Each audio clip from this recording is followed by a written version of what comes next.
사랑의 하나님, 우리가 의지할 유일하신 분이시요 항상 우리를 불쌍히 여겨주시는 주님, 상처 입은 심령을 늘 위로하여 주시며 우리의 기도를 들어 응답하여 주시는 미쁘신 주님, 좋으신 주님을 찬양합니다.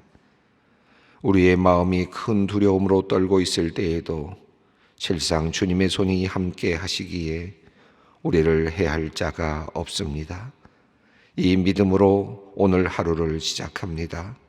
하나님, 오늘도 우리를 주님의 손으로 이끌어 주시고 바른 길로 인도하여 주실 것을 믿습니다. 하나님, 오늘도 십자가의 보혈에 의지하여 주님 앞으로 나아갑니다. 우리를 위해 목숨도 아끼지 않으신 주님의 그 크신 사랑 기억하며 주님과 보다 더 가까워지기를 날마다 더욱 소망합니다. 우리 안에 있는 죄악을 부끄러워하게 하시고 때마다 회개하게 하시며 믿음의 선한 싸움을 싸우며 주님의 거룩하심을 이루어가는 우리 모두가 되게 하여 주시옵소서. 구원자이신 하나님, 이 시대를 바르게 이끌어갈 소망과 지혜는 오직 하나님께만 있음을 믿음으로 고백합니다.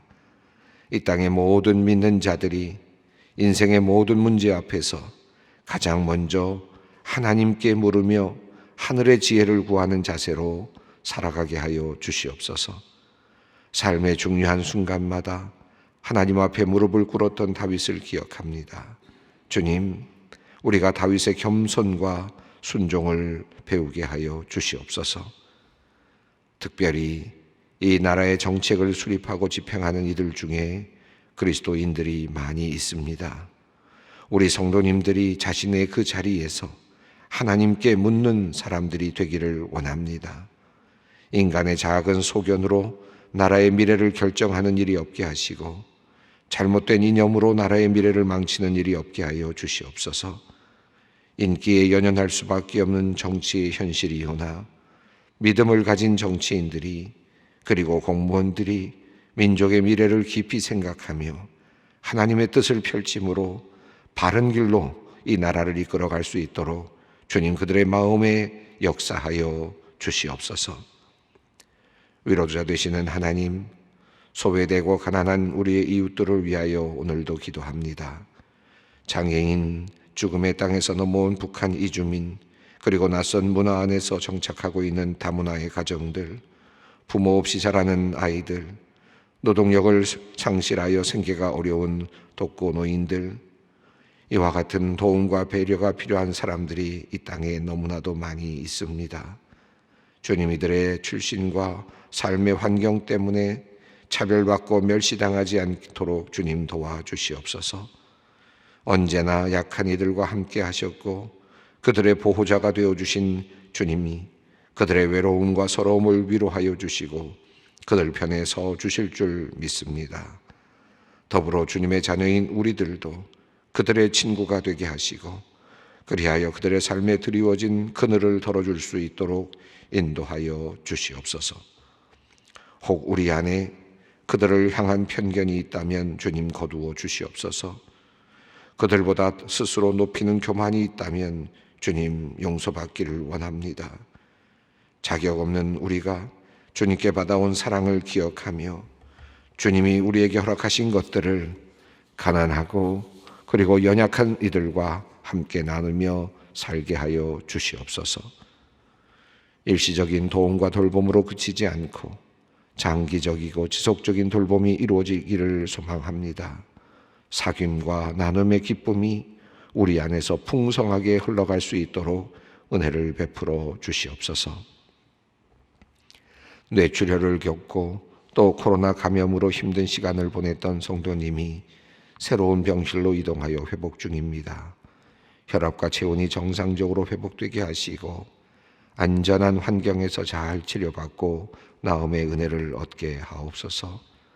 심정지로 위독한 상황에서 의식이 돌아온 오빠를 위해 기도하는 권사님의 기도를 주님 들어주시옵소서. 호흡과 심장 기능이 정상으로 돌아오게 하시고 뇌 손상도 없게 하여 주시옵소서. 하나님의 기적적인 치유를 허락하여 주시옵소서. 오늘 암 수술을 받으시는 집사님이 있습니다. 믿음으로 가정을 지키고 구역장직을 감당하며 교회 성도를 열심히 섬겨오신 그 충정을 주님 기억하여 주시옵소서. 주님께서 치유의 은혜를 베풀어 주시옵소서. 모든 치료가 순적하게 이루어지게 하시고 치료의 과정도 감당할 체력과 힘을 허락하여 주시옵소서. 건강한 몸으로 회복되어 지금까지 지켜온 일터를 또한 잘 이후도 지켜내게 하여 주시옵소서. 얼마 전 이루어진 뇌 수술 이후 오늘부터 항암 치료를 시작하는 집사님을 위하여 기도합니다. 뇌간과 척수까지 병변이 있어 치료가 쉽지 않다고 합니다. 오직 주님의 도우심만을 구하며 간절히 기도합니다. 주님, 긍휼을 베풀어 주시옵소서. 항암 치료제와 방사선 치료를 통해 암세포가 깨끗이 제거되게 하시고 부작용 없이 완전히 치유되어 이전의 건강한 모습 되찾게 하여 주시옵소서. 갑작스러운 악성 종양의 발견으로 급히 수술을 대기하다 오늘 수술 직전 코로나 양성 판정을 받아 모든 일정이 연기된 성도님이 있습니다.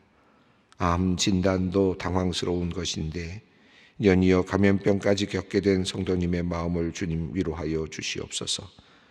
이 시간 휴식의 시간을 갖게 하셨으니 더욱 휴식의 시간을 갖게 하시고 수술과 치료의 과정을 잘 감당할 수 있도록 기도하며 주님을 신뢰하는 기회로 이끌어 주시옵소서. 안타까운 마음으로 기도하는 부모님들의 마음도 주님 위로하여 주시옵소서. 이제 하나님의 말씀 앞으로 나아갑니다. 주님, 우리가 많은 것 계획하며 살지만 그 선택의 끝이 어떨지 사실 우리는 알지 못합니다. 불투명하고 불확실한 인생길에서 오직 주님의 말씀만이 나침반이 되고 등불이 됨을 기억합니다.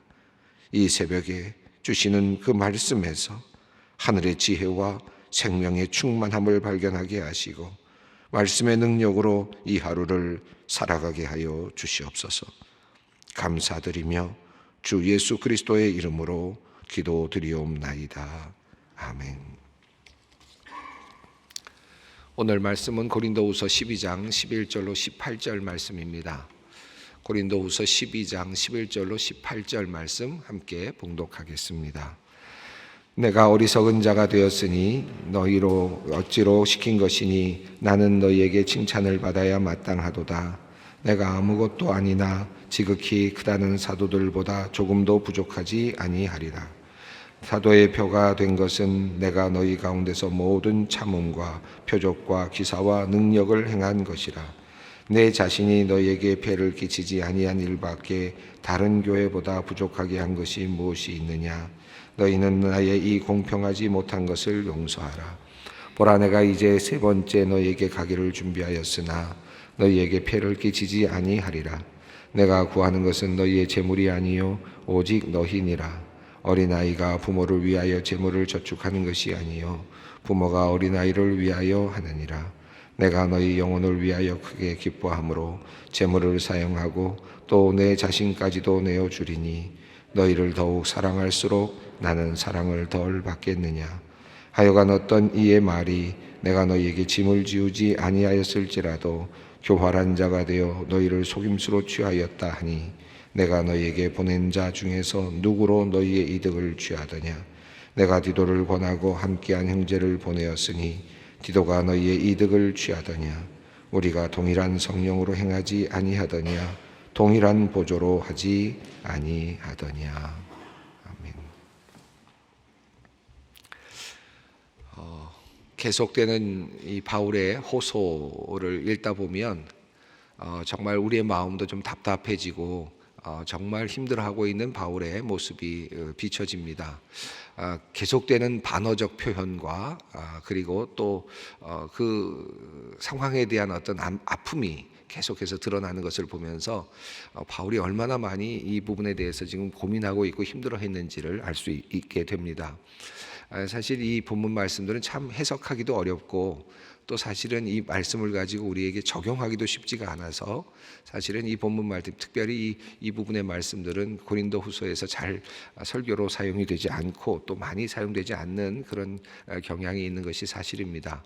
안타까워하고 힘들어하고 있는 이 바울의 안타까운 그 모습이 비춰지고 있습니다. 여기서 우리가 어떤 것을 배울 것인가, 참 여러 가지들을 생각하게 되는 사도의 그 아픈 마음, 또 목회자의 아픈 마음을 느낄 수는 있겠지만 여기서 우리가 어떤 마음을, 어떤 모습을 우리가 배울 수 있을까 여러 가지로 고민하게 되기도 합니다.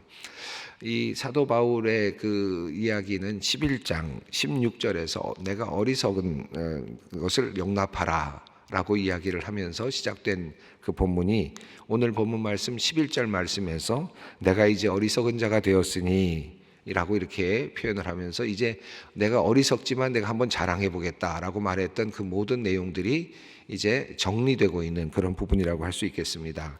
그래서 11장 16절에서 내가 어리석은 말을 하더라도 용납하라 라고 말하면서 시작하면서 나도 좀 자랑해 보겠다 라고 그렇게 말하면서 섭섭한 말을 이어갔죠. 너희는 도리어 너희를 빼앗아가고 그리고 스스로 교만해지고 있는 그런 사람들, 너희에게 뺨을 때리는 사람들에게까지도 너희는 용납하는구나 라고 말하면서 그 고린도 교회 사람들이 잘못된 그리고 거짓된 그런 가르침에도 불구하고 그것에 노출되어 있으면서 저항하지도 못하고 도리어 그것을 용납하고 있는 그와 같은 모습을 안타까워하면서 먼저 지적을 했습니다. 아마도 그 주석학자들은 이렇게 이야기를 합니다. 이 고린도 교회의 상황이 이 바울에 대해서 사람들이 공격했을 때, 특별히 거짓된 선지자들이 공격했을 때, 또는 어쩌면은 어떤 패거리, 어찌 보면 하나의 분파들이 바울에 대해서 공격했을 때 고린도 교회 교인들이 거기에 대해서 그냥 무감각하게 가만히 있었다. 어떤 거기서 대응하지 않고 그냥 구경하는 그런 모습으로 있지 않았을까, 이렇게 많은 분들이 해석을 하고 있습니다. 이것이 이제 아주 큰 그 두 번째 방문에서 큰 어떤 충격이 되었던 것 같죠. 이것이 바울로 하여금 눈물을 흘리면서 다시 편지를 쓰게 되는 계기가 되었던 것 같습니다. 왜 이런 일이 일어났을까를 다시 한번 짚어봅니다. 고린도 후서가 아니라 고린도 전서까지로 쭉 이렇게 올라가서 고린도 교회 한번 상황을 생각을 해보십시다. 고린도 교회에는 지금 놀라운 역사가 일어나고 있었고 성령의 은사도 일어났고요. 그런데 고린도 교회의 가장 큰 문제는 무엇이었습니까? 고린도 전서에 따르면 분열되어 있다는 것이었죠. 그래서 고린도 전서에서는 끊임없이 바울이 이 분열에 대한 부분을 계속 다루었습니다. 그리고 하나됨에 대한 강조를 계속했죠.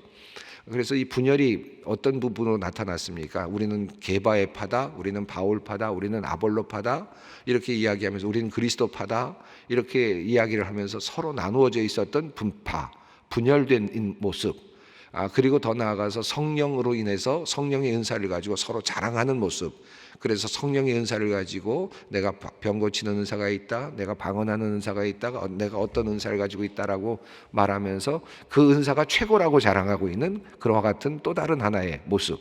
그러니까 이게 결과적으로는 자기 자랑으로 드러나고 있는, 자기 자랑으로 가득 차 있는 고린도 교회의 모습, 그리고 자기가 가지고 있는 영적인 어떤 세계만을 옳다고 말하고 있는, 그리고 이것만이 진짜라고 말하고 있는 이런 분열된 모습이 고린도 교회의 모습이었죠. 그것에 대하여서 바울 사도는 고린도전서에서 그 은사도 중요하지만 고린도전서 13장에서 가장 큰 은사는 사랑이라고 그렇게 말했죠. 그리고 하나됨, 사랑으로 하나됨, 그리고 희생으로 자기를 내어주는 사랑, 오래 참는 사랑, 이와 같은 사랑, 고린도전서 13장의 그 사랑의 이야기를 여러분이 아시지 않습니까? 이 그 큰 사랑에 대한 이야기를 계속해서 했습니다. 이것만이 고린도 교회를 살릴 수 있는 길이라고 생각을 했던 거죠. 그래서 고린도전서가 그렇게 쓰여졌고 고린도 교회에 전달이 되었습니다. 그런데 그 다음에 어떻게 됐을까요? 고린도 후서를 쓰는 과정을 보면 그 전에 두 번째 눈물의 편지가 있었다고 했는데 두 번째 바울이 고린도를 방문했을 때 아마도 이 바울파라고 할 수 있는, 분열되어 있었던 바울파일 수도 있겠죠. 이것이 하나의 파벌처럼 돼버리고 도리어 바울을 따르는 사람들이 어떻게 보면 무시당하거나 또는 아주 폄하되거나 또는 다른 사람들이 다른 분열된 것으로 말미암아 결과적으로는 이 바울이 설 자리가 없는 이런 상황이 되었지 않았을까, 그렇게 예측을 해볼 수 있죠. 그런 과정에서 바울은 완전히 이 사도로서의 어떤 사도성도 인정받지 못하고, 더 나아가서 여러 가지 악 소문들이 이제 그를 따라다닐 수밖에 없었던 것으로 보입니다. 그러니까 결과적으로는 분열된 양상, 고린도 교회의 분열된 양상이 결과적으로는 바울에 대한 이런 어려운 억울한 이런 상황으로 몰고 가지 않았을까라고 생각해 볼 수 있죠. 이 오늘의 이야기 속에서도 이제 바울이 어떤 문제 때문에 고민했는지 알 수 있는데 16절을 먼저 한번 읽어보겠습니다. 하여간 어떤 이의 말이 내가 너희에게 짐을 지우지 아니하였을지라도 교활한 자가 되어 너희 이를 속임수로 취하였다 하니, 바울이 지금 여기서 말하고 있는 것은 내가 아무것도 가지지 않았다, 내가 사례비를 받지 않았다라고 말하지만, 그럼에도 불구하고 바울은 지금 교활한 방식으로 무엇인가를 취했다, 돈을 가져갔다. 돈 문제, 재정 문제입니다. 재정 문제를 거론한 거거든요. 그러니까 재정적인 문제를 가지고 지금 저 사람은 지금 돈을 좋아하는 사람이다, 돈을 취한 사람이다, 그렇게 이제 소문을 내고 그렇게 인정받도록 만들어서 바울의 설 자리를 없게 만들었던 것이죠. 근데 이런 일들이 어떻게 일어났느냐? 이런 악소문들이 무엇 때문에 일어났느냐? 결과적으로는 고린도 교회 안에 있었던 분열이죠.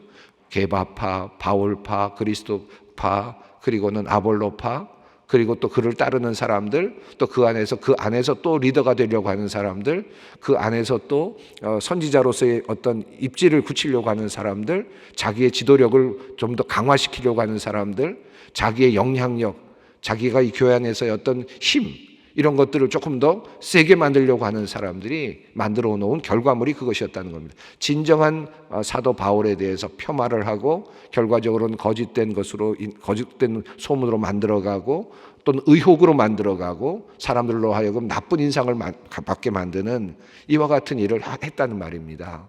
이것이 지금 고린도 후서를 쓰고 있는 바울의 안타까운 마음이라고 할 수 있겠습니다.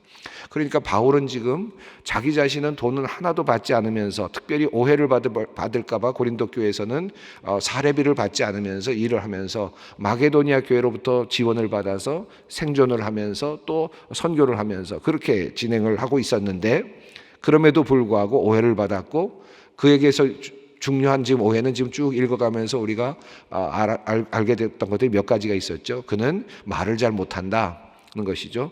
그가 글을 쓸 때는 힘이 있어 보이지만 실제로 만났을 때는 어눌하고, 그리고 지도력이 없다. 다시 말하면 설교의 능력이 없다라고 하는 그런 비판이 있었죠. 그리고 또 어떤 비판이 있었습니까? 그가 영적이지 않다라고 하는 비판이 또 있었던 것 같습니다. 이런 것들에 대해서 지금 본인이 계속해서 내가 자랑하리라 라고 말하면서 자랑을 하면서 이야기를 쭉 해왔습니다. 그래서 내가 받았던 계시와 그리고 내가 보았던 환상과 계시를 또 자랑할 것이다 라고까지 이야기를 했죠. 그러나 그럼에도 불구하고 바울에 대한 그런 오해는 계속됐습니다. 또 하나는 그가 돈을 좋아하고 그리고 돈을 편취한다 라고 하는 또 다른 소문이었습니다. 결과적으로는 바울로서는 굉장히 안타깝고 억울했겠죠. 그러나 지금 이 분열된 양상이 만들어낸 그런 결과물이라고 할 수 있겠습니다. 참 안타깝지 않습니까? 이 고린도 교회라고 하는 초대교회인데요, 초대교회에서도 이런 일이 일어났다라고 하는 것이 참 우리들에게 많은 것을 생각하도록 합니다.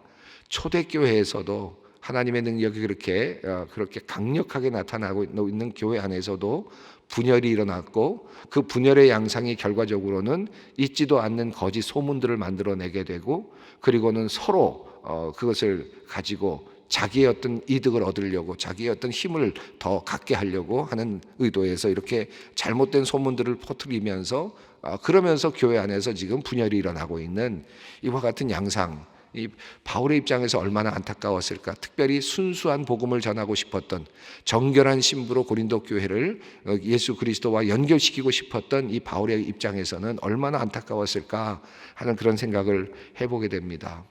우리 교회도 마찬가지고 또 한국 교회도 마찬가지고 역사적으로 모든 교회들도 이 초대교회 고린도 교회와 같은 그런 일들이 없지가 않지요. 우리는 항상 교회 안에서 이런 일들을 자주 보게 됩니다. 교회 안에서 정말 온전한 복음 전파와 그리고 또 구원의 역사가 일어나고 성령의 역사만 일어난다면 얼마나 좋겠습니까?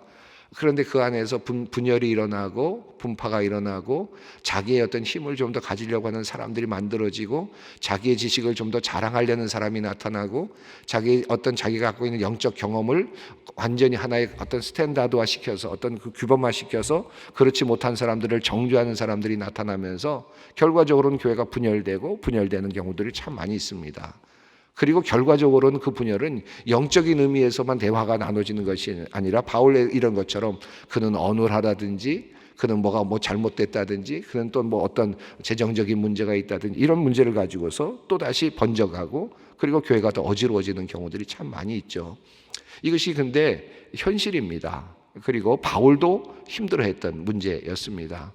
참 그러니까 우리 교회에 이런 일이 없도록 만들어야 되겠다 하는 것도 참 어려운 문제이긴 합니다.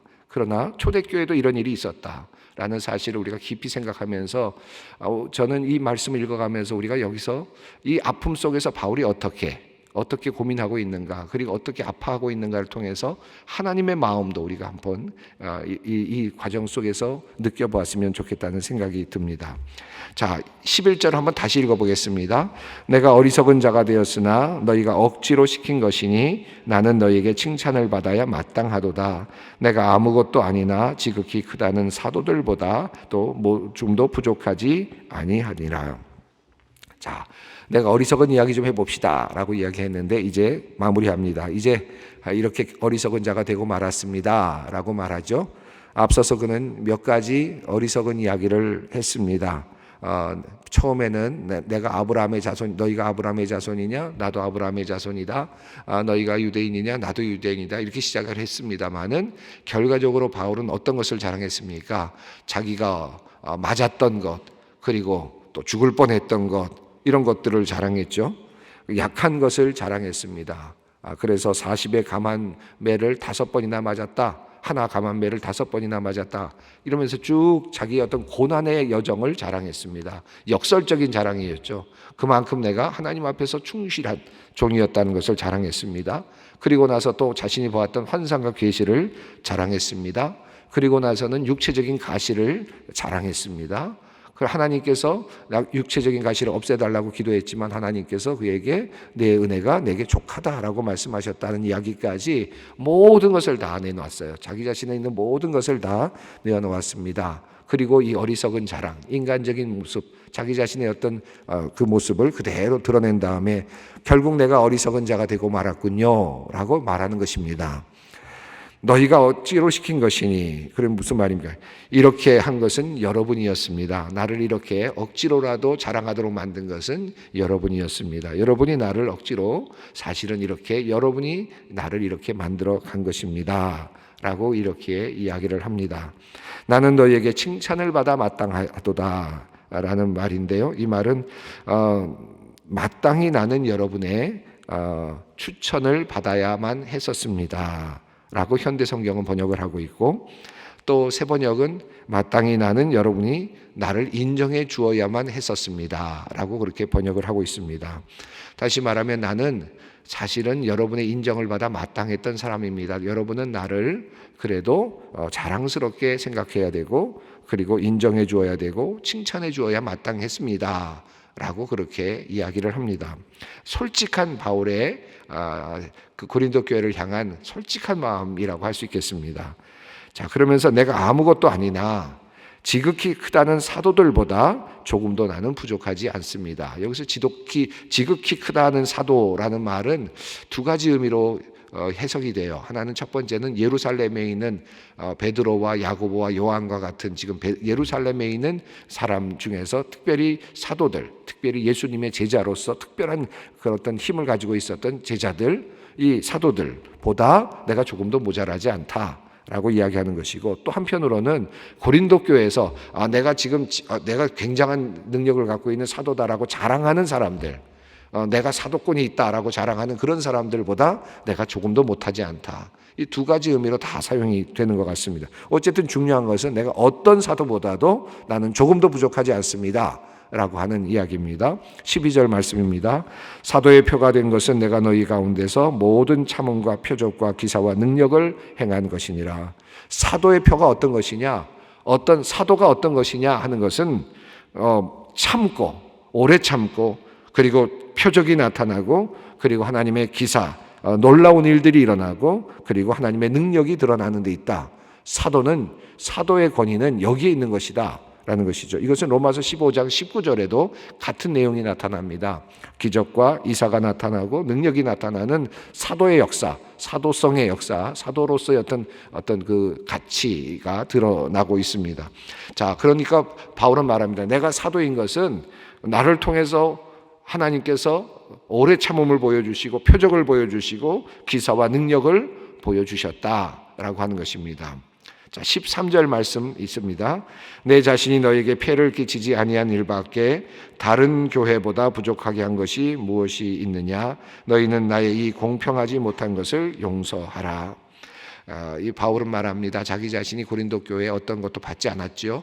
사례를 받지 않았습니다. 자, 그것이 다른 교회보다 부족한 것이 뭐냐? 나 자신이 다른 교회에서는 도리어 그것을 받았는데 너희에게는 받지 않았다. 이 공평하지 못한 것을 너희가 용서하라. 역설적인 표현 아니겠습니까? 나는 너희들에게 돈을 받지 않았다. 자, 14절입니다. 보라, 내가 이제 세 번째 너희에게 가기를 준비하였으나 너희에게 폐를 끼치지 아니하리라. 내가 구하는 것은 너희의 재물이 아니요 오직 너희니라. 어린아이가 부모를 위하여 재물을 저축하는 것이 아니요 부모가 어린아이를 위하여 하느니라. 자, 이제 바울은 곧 세 번째 고린도를 방문할 예정입니다. 그런데 단단히 말합니다. 나는 너희들에게 폐를 끼치지 않겠다. 나는 너희들의 재물을 받지 않을 것이다 라고 하는 것이죠. 재물과 관련해서 여러 가지 의혹들이 있고 여러 가지 잘못된 소문들이 흉흉한 것을 알고 있는 바울은 내가 가서도 역시 너희들에게 재물을 받지 않겠다. 내가 너희에게 구하는 것은 재물이 아니다. 너희 자신이다 라고 그렇게 말합니다. 너희를 구원하기 위함이다 라고 말하면서 어린아이가 부모를 위하여 재물을 저축하는 것이 아니다. 나는 부모의 마음으로서 너희에게 다가가겠다 라고 말합니다. 15절 말씀입니다. 내가 너희 영혼을 위하여 크게 기뻐함으로 재물을 사용하고 또 내 자신까지도 내어주리니 너희를 더욱 사랑할수록 나는 사랑을 덜 받겠느냐. 내가 너희 영혼을 위하여 크게 기뻐, 나는 아주 기쁘게 내 재물을 사용하겠다라는 말이고요. 여러분의 영혼을 위해서라면 내 모든 것까지도 내어놓겠다라고 하는 내용입니다. 너희를 더욱 사랑할수록 너는 사랑을 덜 받겠느냐라는 말은 내가 너희를 더욱 사랑할수록 너희는 나를 덜 사랑하고자 하는 것이냐라는 말로 바꾸어서 해석할 수 있겠습니다. 16절 말씀입니다. 하여간 어떤 이의 말이 내가 너희에게 짐을 지우지 아니하였을지라도 교활한 자가 되어 너희를 속임수로 취하였다 하니. 속임수로 취하였다. 돈을 겉으로 앞으로는 받지 않았는데 뒤로 받았다. 이런 이제 또 소문을 낸 거죠. 그러니까 17절 18절 한번 읽겠습니다. 내가 너희에게 보낸 자 중에 누구로 너희 이득을 취하더냐? 내가 디도를 권하고 함께한 형제를 보내었으니 디도가 너희의 이득을 취하더냐? 우리가 동일한 성령으로 행하지 아니하더냐? 동일한 보조로 하지 않더냐?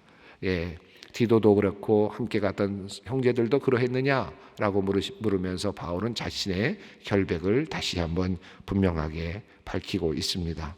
예, 안타까워하는 이 바울의 모습입니다.